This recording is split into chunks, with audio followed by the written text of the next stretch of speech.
মুসলমান ভাইরা রে আমার, খলিফাতুল মুসলিমিন হযরত ওমর ইবনুল খাত্তাব রাদিয়াল্লাহু তাআলা আনহু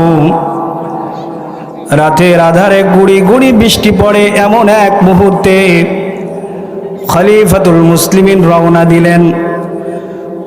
কোথায় রওনা দিলেন?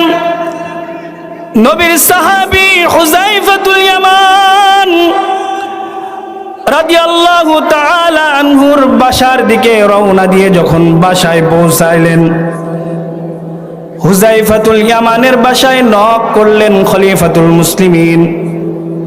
রুমের দরজা খুলে হুযায়ফাতুল ইয়ামান দেখলেন অর্ধ পৃথিবীর খলিফা ওমর ইবনুল খাত্তাব রাদিয়াল্লাহু তাআলা আনহু তার বাসায় এসেছে।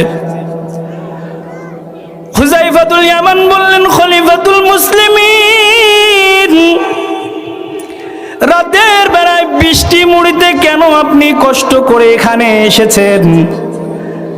আপনি যদি সংবাদ পাঠাইতেন আমি হুযায়ফা আপনার কাছে চলে যেতাম, আপনার কষ্ট করে এখানে আসার কোনো প্রয়োজন ছিল না।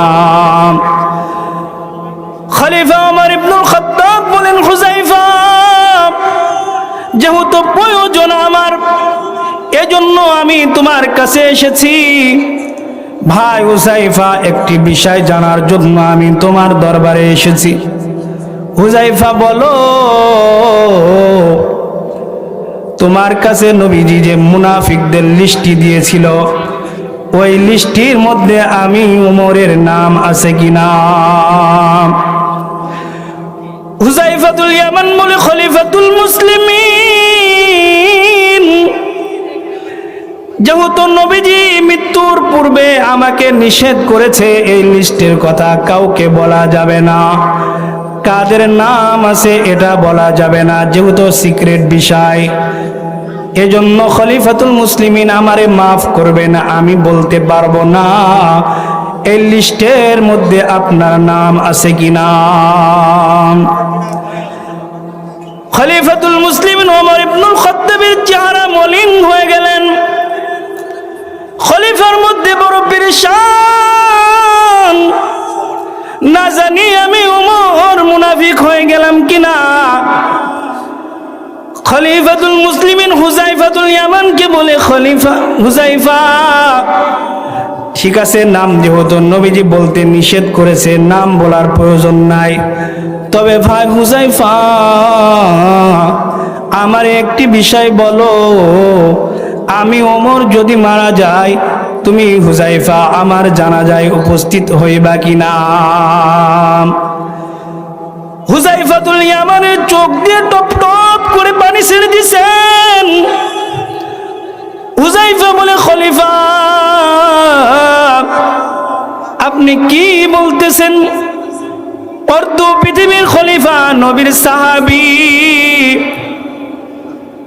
আপনি মৃত্যুবরণ করবেন আর আমি হুযায়ফা সেই জানাজায় উপস্থিত হব না, এটা কি হতে পারে? খলিফাতুল মুসলিমিন, অবশ্যই আমি আপনার জানাজায় উপস্থিত হব। ওমর ইবনুল খাত্তাব কথা শোনার সঙ্গে সঙ্গে আল্লাহু আকবার বলে চিৎকার দিয়ে উঠেছেন।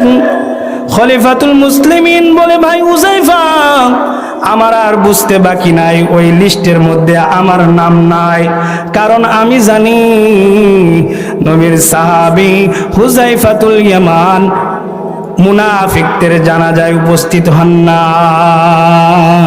সুবহানাল্লাহ। প্রিয় হাজিরিন, অর্ধ পৃথিবীর শাসক, এত বড় একজন নেই বরং সাহাবী নবীর, সে নিজে